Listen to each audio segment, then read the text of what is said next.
ভিডিওর মধ্যে আপনারা দেখছেন রাস্তার মধ্যে ইট ফেলানো হচ্ছে।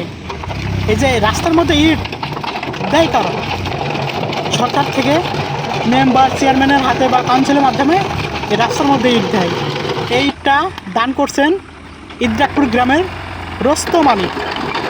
ইনি একটা খুব ভালো লোক, ইনি ইট দান করছে। এই যে নগরবন্দি বাজার থেকে পুরোপাড়া যাওয়ার এই রোডে অনেক দিন যাবৎ খানা খন্দে রাস্তা অবস্থা খুব খারাপ, মানে একটা সামান্য ভ্যান যাত্রী নিয়ে গেলেও লাভ হয়ে যেতে হয়। দেখুন কি অবস্থা রাস্তা। তা ইদ্রাকপুরের রোস্তম আলী ইনি এই এক গাড়ি আদলা ইট দিয়েছে। ইনি খুব ভালো মানুষ, ইনার জন্য সবাই দোয়া করবেন। ইদ্রাকপুরের রোস্তম আলী। দেখুন এই সব রাস্তার মধ্যে মানে মেরামত করার দায়িত্ব কাদের? মেম্বার চেয়ারম্যান, ওদের দায়িত্ব।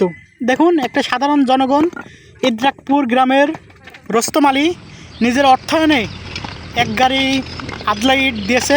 দেখুন ভিডিওর মধ্যে ইনি তেনার জন্য সবাই দোয়া করবেন। রোস্তম আলীর জন্য নিজের অর্থায়নে এক গাড়ি ইট দিয়েছে নগরবন্দি থেকে পুরোপাড়া যাওয়ার রোডে।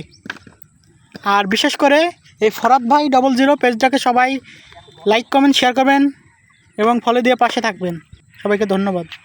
রোস্তম আলী মহেশপুর থানার লোক, মহেশপুর থানার লোক হয়েও চৌগাছা থানার রাস্তা মেরামত করার জন্য সহযোগিতা করছে। দেখুন।